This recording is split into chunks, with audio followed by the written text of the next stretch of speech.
Smoke drifted through the ruined trees. The forest used to be alive with alien birds and strange flowers that glowed in the dark. Now it was only ash and silence. Soldiers moved quietly between broken branches and blackened stones, their boots crunching over bones and scorched metal. Corporal Jonas Halle adjusted the cracked visor of his helmet. His armor was dented, his arms were shaking, but he still held his rifle tight. He wasn't young anymore, not like the rest of his unit, but he was steady. And he was human. A soft, strange chirp came from the bushes ahead. He raised a fist. Everyone froze. Movement, whispered a voice behind him. Jonas didn't respond. His eyes locked on the green glow flickering from behind the leaves. It wasn't fire. It wasn't a drone. It was someone hiding. With slow steps, he approached, weapon raised but finger off the trigger. The chirping continued high-pitched. Panicked. Then, suddenly, two small alien figures emerged.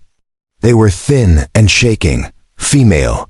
One wore scraps of what used to be a uniform. The other limped with a bleeding leg. They weren't soldiers. They were students. Jonas lowered his rifle. Slightly. The war had reached too far now. Even science camps weren't safe. Behind him, the rest of the squad stepped forward. But the girls flinched. "It's okay," Jonas said. "We're not here to hurt you." The older alien girl looked up at him, her violet eyes wide with fear and confusion. She didn't speak his language, but she saw something in his voice, in his face. She didn't run. A loud explosion cracked in the distance. That meant the enemy was closing in. They had only minutes. Jonas turned to his lieutenant. "We take them with us." "No, sir," the officer said. "They're not priority assets." "They're not assets," Jonas said. "They're kids." The girl was watching him closely. She slowly stepped forward, gripping his sleeve with her clawed fingers. "Not to hurt him. Just to hold on," the officer didn't argue again. There wasn't time. They moved fast, carrying the limping girl and guiding the other through the woods. But the enemy wasn't far behind. Drones buzzed overhead. Scanners blinked red. Somewhere deep in the forest, someone was tracking them. And then the worst happened. The younger alien girl, barefoot and scared, stepped into a circle of strange, rusted metal buried beneath leaves. A trap. Jonas recognized the design just a moment too late. A pulse mine hidden under a camouflage skin. It clicked. Without thinking, Jonas grabbed the girl and threw her back, just as the trap detonated beneath his feet. The blast was small, but strong, not meant to kill, meant to shred. Jonas's armor took the worst of it, but sharp burning metal still pierced through. His body hit the ground hard, blood dripping through the gaps of his armor. He gasped, struggling to breathe. The girl he saved stared at him with trembling lips, her mouth opening and closing like she wanted to scream, but COULDN single quotes D. The unit rushed to help him. Jonas waved them away. "Don't stop. Get them to safety." "But sir, move." With tears in her eyes, the alien girl dropped beside him. She touched his bleeding chest gently, like she was afraid she might break him further. He smiled at her through the pain. "You're okay. That's all that matters." His vision blurred, but he saw her nod, slowly, gratefully. The others lifted him up. He could barely walk, but he refused to be carried. Step by step, bleeding and weak, he followed the squad, refusing to let those girls feel like they were a burden, refusing to let them see their savior fall. They made it to a dropship, hidden under old camouflage netting. The ship roared as it came to life. The alien girl sat beside him as the craft lifted into the clouds, both holding onto his hands like he was a lifeline. He could still feel the pain in every muscle. His ribs were cracked. His chest was burning. But he had no regrets. In that moment, he saw something in their eyes. Not fear, not confusion, something more. Something human. And despite the pain, Jonas smiled, because saving them wasn't just the right thing to do. It was worth it. Jonas lay on the med bay stretcher, barely conscious. His armor had been removed, and biofoam sealed some of the worst injuries, but his body was failing fast. The medbay lights flickered as the dropship hit turbulence, but he didn't flinch. He was used to pain. Across from him, the two alien girls sat close together, whispering in their native tongue. The older one kept glancing at him, worry carved deep into her expression. The younger, the one he'd saved, hadn't stopped holding the edge of his blanket since they took off. Her violet skin was smudged with dirt and blood, but her eyes stayed locked on his face like she feared he might vanish if she blinked. Vitals unstable, a human medic muttered as he hovered over Jonas. He should have been dead from the blast. Armors fused with his skin. Another medic nodded grimly. He took the hit directly, for a girl he didn't even know. "They're civilians," Jonas rasped, his voice barely louder than a breath. Both medics paused. One looked down at him. "Rest, sir. We've got you." The older alien girl suddenly stood. She moved toward the medics, holding up something, a tiny glowing crystal from her pouch. She spoke rapidly in her language, her tone urgent, then pointed to Jonas. The medic stared at the crystal. "What is it?" One asked. The younger girl finally spoke in broken common, her voice shaky. "Healing stone. Sacred, not for humans." "But," she says, "he earned it." One medic frowned. "It's not calibrated for human biology. Could be toxic." Jonas opened his eyes again. "Let her try." The medics hesitated, then slowly nodded. The older girl stepped forward and pressed the stone to Jonas's chest. It pulsed gently, like a heartbeat. A faint hum filled the air. Jonas gasped sharply. His back arched. Then, the pain dulled. His bleeding slowed. The jagged heat in his ribs faded. It wasn't a full recovery, but it gave him strength enough to sit up. The younger girl let out a sound, a relieved laugh, mixed with a sob. She reached forward, touching his arm carefully, then pressed her forehead to his shoulder. He let her. Minutes later, the dropship landed at Outpost 9. Soldiers rushed to secure the perimeter as Jonas limped out, supported by the two alien girls. He should have been carried, but he refused. Too many eyes were watching. He didn't want pity. Colonel Braddock stood near the landing pad, arms crossed, face stone hard. His uniform was too clean, his hands too still. He'd never been on the ground that long. "You disobeyed direct orders, Hole," Braddock said. "You risked your life and delayed evac for non-human civilians." Jonas didn't answer. He just stepped aside so the two girls could be seen clearly. Their injuries, their fear, their silence. The younger one held onto his hand like it was the only thing keeping her standing. Braddock looked them over, then clicked his tongue. "They're not our problem." Jonas took one more step forward. "They are now." There was a long silence, then Braddock waved his hand. "Fine, put them in the East Wing for temporary shelter. But if anything happens, I'll take full responsibility," Jonas said. Braddock glared. "You already did." He walked away, and Jonas nearly collapsed. But the girls caught him. Later, after being cleared for rest, Jonas was placed in a quiet recovery room. The older girl sat silently in the corner, sharpening a small broken tool. The younger girl curled up on a cot near his, eyes still wide, still watching him. "Why'd you follow me?" he asked. She tilted her head. "You hurt for me." He chuckled. Weakly, "That's not a reason. You looked kind." He blinked at that. It had been a long time since anyone said something like that to him, especially from another species. "What's your name?" he asked. The girl hesitated. "Talia," he nodded. "I'm Jonas." Talia smiled. That night, alarms blared across the base. Sensors picked up movement in the outer zones, an enemy scouting squad. Jonas tried to get up, but his body resisted. He grunted in pain. The older girl stood fast, eyes flashing, ready to fight. But Talia grabbed his hand. "No," she whispered. "You did enough. Let me protect you now. Jonas stared at her. Her hand was small, but her grip was strong. In that moment, something shifted. She was no longer the girl he saved. She was becoming the reason he would fight again. The warning sirens echoed through the steel halls of Outpost 9. Soldiers sprinted past with rifles, shouting orders and locking down corridors. Lights turned red. Defensive turrets powered up with mechanical clicks. It wasn't a drill. Something was approaching fast. Jonas forced himself up from the recovery bed. His muscles screamed, but he ignored the pain. He pulled on a jacket and grabbed a sidearm from the wall locker nearby.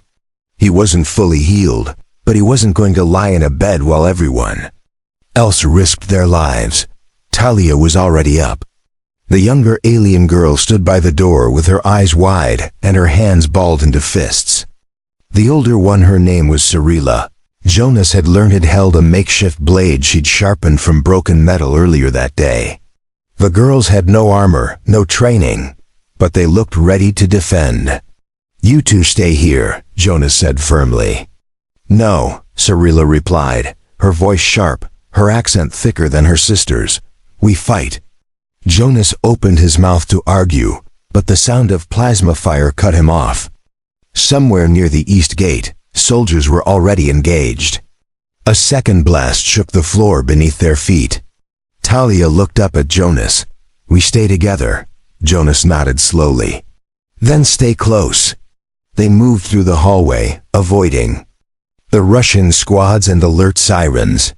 The fighting was still far enough from the central area, but it wouldn't be for long. As they passed a security terminal, Jonas tapped the screen and saw the enemy readings. 4 heat signatures, fast, cloaked, inside the perimeter. Infiltrators, he muttered. Not a full strike, just a hit squad. Cirilla looked at the screen. They want something, Jonas agreed, or someone. He turned to the girls. Anyone looking for revenge would know where that dropship landed. The truth hit them all at once. They were here for the girls. Jonas pulled his weapon and motioned for them to follow. He led them through the narrow back corridors toward the maintenance tunnels. If he could get them to the lower bunker section, they'd be safe until the assault was over. They didn't make it far. As they rounded a dark corner, something shimmered near the ceiling, a ripple in the air. Jonas spun just in time to see the cloaked enemy descend silently, like a shadow falling from above. The attacker lunged at Talia. Jonas didn't think he threw himself in front again. The alien blade sliced across his side, drawing fresh blood. He fell gasping, but fired a shot as he hit the floor. The pulse round struck the assassin in the neck. The enemy hissed, sparks flying from its armor as it crumpled. Jonas struggled to get back up. Go run, get to the bunker. But Talia didn't move. She screamed, not in fear, but in rage. She rushed to him, pulling at his jacket, trying to help. Her fingers glowed faintly. Jonas realized they were covered in the same dust from the healing stone. She pressed her hands against his wound, ignoring the blood. You said. Stay close, she whispered. Behind them, another shimmer moved. Cirilla moved fast, faster than Jonas expected. She hurled her blade and struck the second attacker before it could fully uncloak. The alien stumbled, and she leapt, tackling it with a feral yell. They hit the ground hard, struggling. Jonas fired 2 more rounds, one missed, but the second landed true. The enemy slumped, its armor shorting out. Breathing hard, Cirilla stood up, covered in bruises, her lips split but alive. Talia was still kneeling beside Jonas, tears running down her cheeks as she tried to slow his bleeding. The stone dust had done something. It had sealed part of the gash, but not enough. We have to go, Jonas whispered. There are more. Talia nodded and helped him to his feet. He leaned heavily on her. For someone so small, she was strong. Together, they moved toward the lower levels. But as they descended the staircase, Jonas noticed something in Talia's eyes, a flicker. Not just fear, recognition. You knew they'd come. He asked. She hesitated. We saw them weeks ago, before the war reached our lab. They were looking for something ancient. Something they thought we had. Sarila added from behind, they think we still do. Jonas gritted his teeth. Do you? Talia didn't answer. The silence was loud. They reached the reinforced door of the bunker. Inside, a small group of medics and civilians huddled. In the dim light, a young soldier stood guard and jumped when he saw Jonas. Sir. No time, Jonas said. Seal the door. As the blast door slid shut, Jonas turned to Talia. Whatever they're after, it's not just about the war, is it? Talia looked up at him with wide, glowing eyes. She reached into her coat and pulled out something wrapped in cloth. She slowly unwrapped it. Inside was a silver device, no larger than her palm. It pulsed softly with light. Sarila whispered, "That's why they'll never stop hunting us." Jonas stared at the strange object, his wounds forgotten for a moment. Because he suddenly understood, the war wasn't about territory anymore.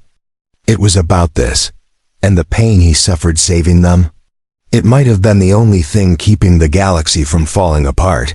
The bunker was silent, but tension hung in the air like a storm waiting to strike.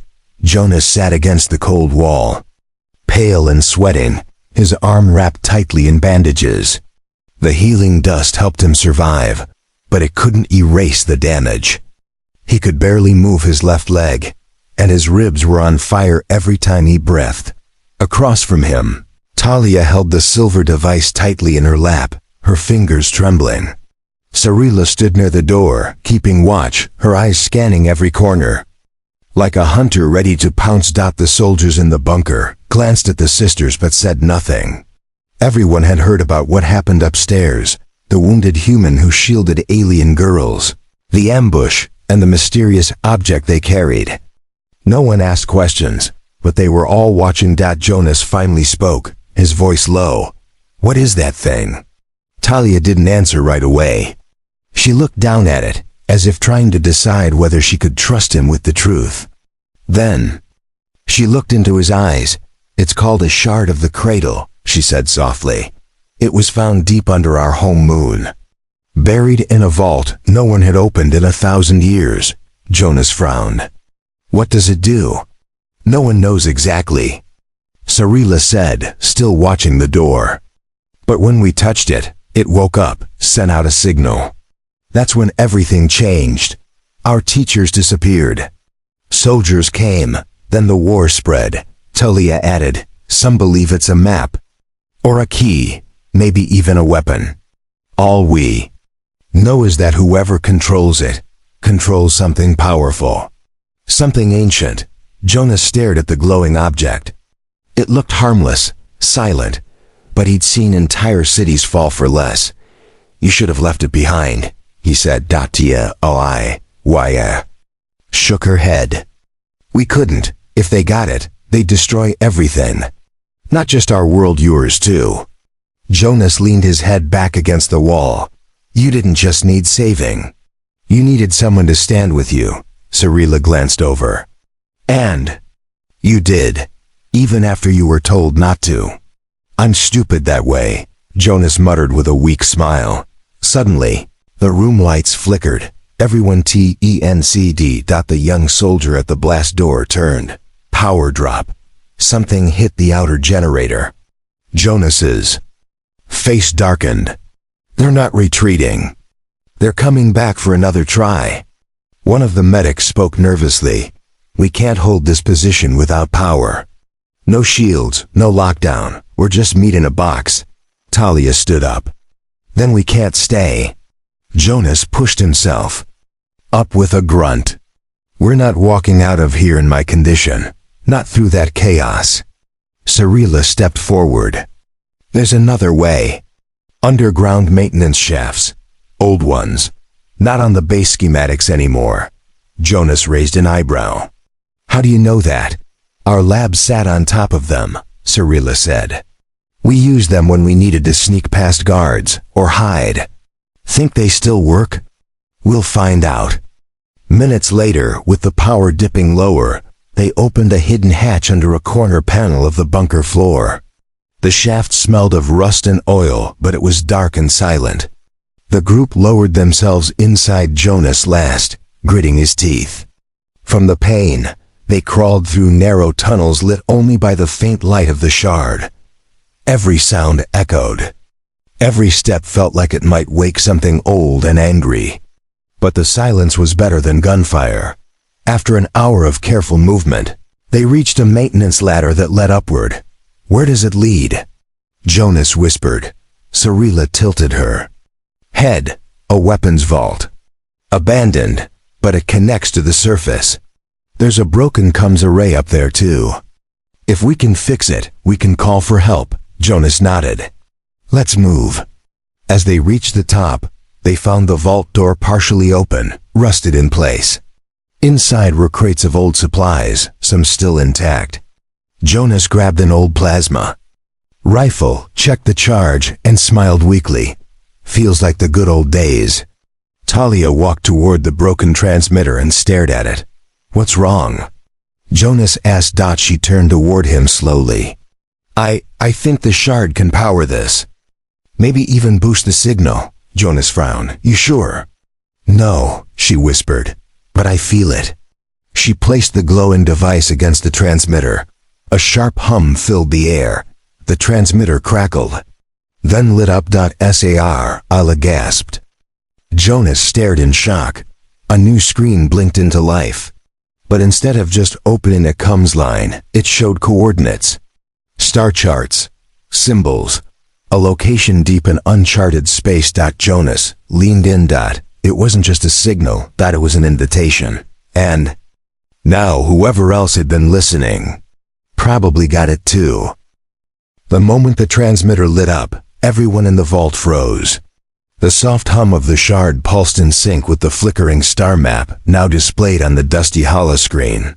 It showed a swirling cluster of stars, deep in the black beyond any known trade lanes or military patrols. Talia stared at it, stunned. "This isn't just a message," she said. "It's a path. A place we're meant to go." Jonas looked between her and the coordinates. Then others saw it too. Cirilla's eyes narrowed. "Yes, and now they'll come." Jonas straightened slowly, gripping the old plasma rifle. "We can't stay here." Talia turned toward him. "You can barely stand. You're still bleeding." "I've been bleeding since the day the war started," he muttered. "It never stopped." Outside the weapons vault, distant blasts rocked the base. The walls trembled. Dust fell from the ceiling. Cirilla grabbed a field pack and strapped it over her shoulder. "We need transport. A ship, even a scout pod. Anything that flies." "There's one," Jonas said, pointing at a blinking dot on a small control panel. Nearby, looks like a hangar drone flagged a light shuttle on the east deck. "Low fuel, but flight ready." Talia nodded quickly. "Then we go now." Jonas looked at her. "This place will fall. If we stay too long, we all die." She clutched the shard tighter and whispered, "Then we don't look back." They moved fast through the tunnels. Old hallways cracked with time, ceilings dripping with moisture. The hum of power above was weakening. Base systems were shutting down one by one. Lights flickered. Somewhere far off, someone screamed. As they reached a service elevator, Jonas tapped the wall panel. "Please don't be dead," he muttered. The panel blinked once, then lit green. He exhaled. They rode the elevator in silence. Every second felt longer than the last. At the top, the doors opened to chaos. The east hangar was in ruins. Chunks of the ceiling had collapsed. Fires burned near the far wall, but the shuttle was there. Scratched and smoking, but intact. 2 enemy scouts were already inside, powering it up. Jonas didn't hesitate. He lifted the plasma rifle and fired. The first shot hit clean straight through the enemy's shoulder. It spun backward, falling off the ramp. The second enemy turned, raising a weapon, but Cirilla was faster. She sprinted ahead, jumped, and plunged her blade into the creature's chest before it could shoot. It screamed as it hit the floor. Talia helped Jonas up the ramp. "You still with me?" "Not sure," he groaned. "But don't stop now." They sealed the ramp and rushed to the cockpit. Jonas took the pilot's chair, blinking through the haze of pain. "It's old, but it'll fly." Cirilla dropped into the co-pilot's seat and tapped the controls. "We've got 30% fuel, no jump drive, no weapons." "That's fine," Jonas said. "We just need to vanish." Talia stood behind them, placing the shard in the center console. As soon as she did, the navigation system glowed. The star chart reappeared, but something new flashed on the screen, a warning. Jonas leaned closer. "Encrypted trace detected." Cirilla's eyes widened. They tagged the signal. Talia looked pale. "They know where we're going." Jonas started the engines. "Then we beat them there." The shuttle roared to life. Fire and wind slammed against the hangar walls as the ship lifted into the night sky. Talia fell into the seat beside him, gripping her harness tightly. The glow of the base faded beneath them. Missiles launched from behind. Cirilla shouted, "Incoming!" Jonas jerked the shuttle hard to the left, just as one missile streaked past and exploded in midair. Another clipped their wing, and the shuttle shuddered, metal groaning. "Stabilizers offline." Cirilla called out. "Doesn't matter," Jonas said through gritted teeth. "We're still flying." Above them, the stars grew clearer. The ship broke atmosphere, and the silence of space settled over them. Jonas input the coordinates from the shard into the nav system. The screen blinked and calculated. Cirilla frowned. "That's deep space. No known planets." Talia's voice was steady. "That's where it wants us to go." Jonas glanced at her. "And what exactly do you think we'll find out there?" She looked out the window, her voice almost a whisper. "Answers. Maybe hope." Behind them, several red dots appeared on the long-range scanner, enemy vessels rising from the surface. Larger ones fast. "They're chasing," Cirilla warned. "We can't outrun them for long." "Then we don't run," Jonas said. "We hide." He adjusted course and veered toward a thick asteroid field nearby. Inside, the rocks tumbled in all directions, spinning like ancient sentries. It was dangerous, but it was cover. Jonas slipped the shuttle into the maze of stone, skimming close to jagged edges. The enemy followed, but couldn't match his sharp turns. He ducked under one massive rock just as two pursuing ships collided with each other and burst into flames. Jonas panted, sweating. "That bought us time." Talia touched his arm gently. "You keep saving us." Jonas gave her a tired smile. "Just doing what feels right." And beyond the asteroids, the path revealed itself faint, like a line drawn in starlight. Their destination waited, but so did the secrets no one in the galaxy had dared unlock until now. Asterisk. For hours, the stars drifted by in eerie silence as the shuttle slipped through the edge of known space and into the dark unknown. The controls buzzed faintly. Jonas kept one hand on the throttle, the other on the emergency stabilizer, his body aching with every small jolt. Cirilla sat beside him, eyes scanning the endless black. And behind them, Talia still clutched the glowing shard like it was the last warm thing in the universe. They had escaped. For now, but the further they flew, the stranger the space became. The stars looked different here. Farther apart, colder, the nav system began glitching, its readings flickering with errors and symbols that made no sense to Jonas. "This isn't normal space," Cirilla muttered. "It's like the maps are unraveling." "It's real enough," Jonas replied. "We're still breathing." "Barely," she said under her breath. Talia stood, watching the screen. "We're almost there." Jonas raised an eyebrow. "How do you know?" "I can feel it," she whispered. "It's like the shard is pulling." Suddenly, a new shape appeared ahead, a massive pitch-black structure floating in space. It wasn't a ship. It wasn't a planet. It was something between the two. A giant ring, wide as a city, rotating slowly, cloaked in dust and shadows. Cirilla leaned forward. "What is that?" "The cradle," Talia said softly. Jonas blinked. "You mean the one in the stories? The thing your people are named after?" She nodded. "Our oldest myth spoke of it. A place not built, but grown. Said to hold the memory of the first Starborn beings." The ship's proximity sensors activated. Lights began blinking green. "It's scanning us," Jonas said. "No weapons yet." The ring pulsed once like a heartbeat. Then a corridor lit up along the inner wall. A clear path appeared. "They're inviting us in," Cirilla whispered. "Or leading us into a trap," Jonas muttered. Tliy turned to him. "We've come too far. We have to know." Jonas stared at the ring, at the glowing passage ahead, then slowly guided the shuttle in. The moment they crossed the threshold, the engines powered down on their own.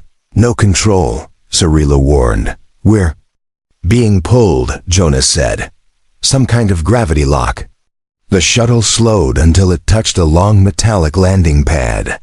The lights dimmed, and a door slid open at the far end of the hangar.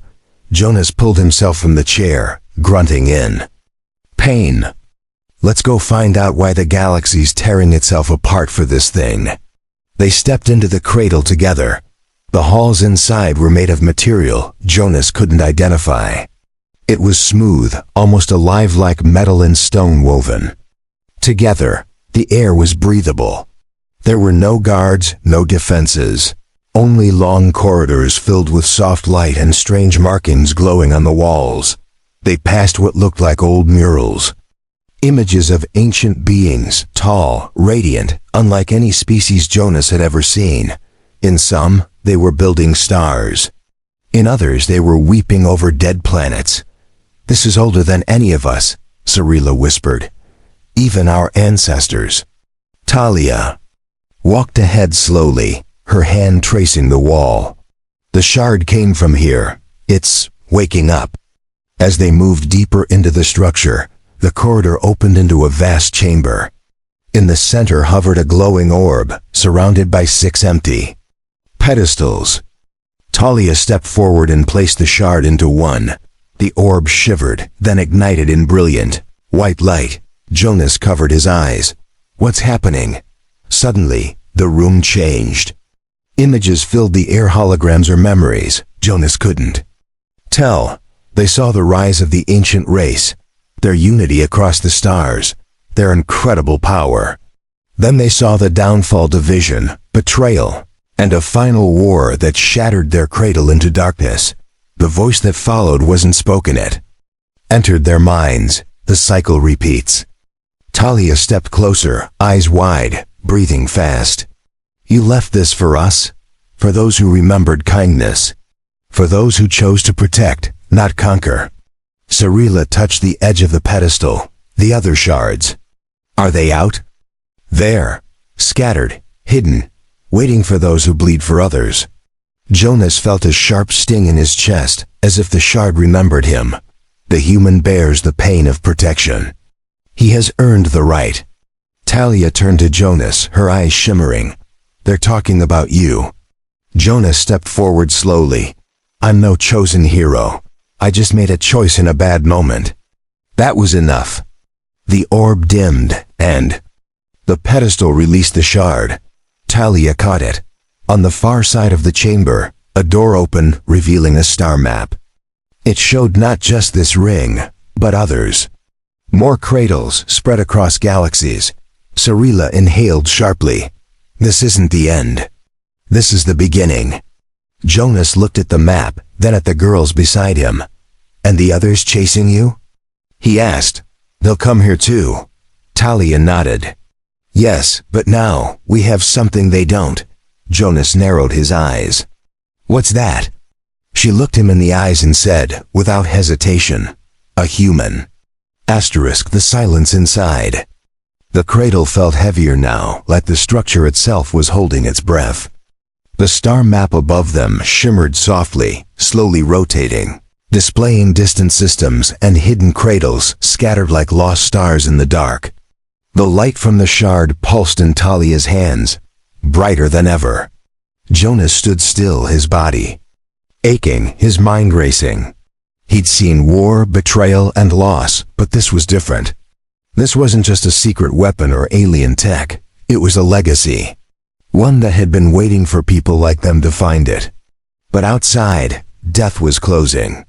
In a sharp tone echoed through the chamber. Cyrilla's wrist scanner blinked red. "They're here," she said. "Multiple ships, heavy class. They followed the signal."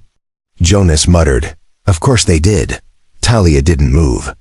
"We can't let them take this place." Cyrilla stepped beside her. "Then we destroy it." "No," Talia shouted. "This place isn't a weapon, it's hope. If we destroy it, we destroy everything they feared." Jonas raised a hand. "There's another way." The others looked at him. He pointed at the star map. "This place has power, enough to pull us in and show us all this. Maybe it can protect itself." Talia frowned. "You think it's alive?" "I think it responds to intent," Jonas said. "It saw you. It saw what you did. And it saw me take a blade to protect someone I didn't even know."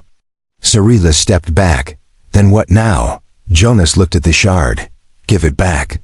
Talia hesitated, then walked to the pedestal and placed the shard gently inside. The room dimmed. The orb rose again, brighter this time, pulsing faster. The lights shifted color, flowing like waves. Outside, the cradle shook. Enemy ships were closing in, swarms of them, already moving into formation around the ring. They didn't fire yet. Not until they were sure what was inside. Inside the chamber, the voice returned. "You carry pain. Not for power, but for others." Jonas stepped forward. "What do you ask of the cradle?" He looked at Talia, then Cyrilla, then back at the glowing orb. "I asked for a way to stop them, not just today, but for good." The orb paused. "Then you accept the burden." "I already did," Jonas whispered. The orb shone white-hot. Light burst from the ceiling and swept through the room like wind. The pedestal cracked open, and energy flowed from the shard into the floor, through the walls, up into the ring above. Outside, the enemy ships began to move in, their weapons charged. And then everything changed. From the center of the cradle, an invisible shockwave rippled through space. Not a weapon, not a blast, a signal. Jonas fell to his knees, clutching his head. His mind filled with visions, not of destruction, but of understanding. The enemy ships outside froze mid-movement. Inside them, their pilots and commanders gasped as images filled their minds. Memories not their own. Pain that wasn't theirs. They saw Jonas bleeding on the ground, saw Talia scream. Saw him stand again, fight again, fall again for someone who wasn't even human. And then, silence. One by one, the ships turned away. Without a word, without a shot, they retreated. Talia stared at the map. It showed them.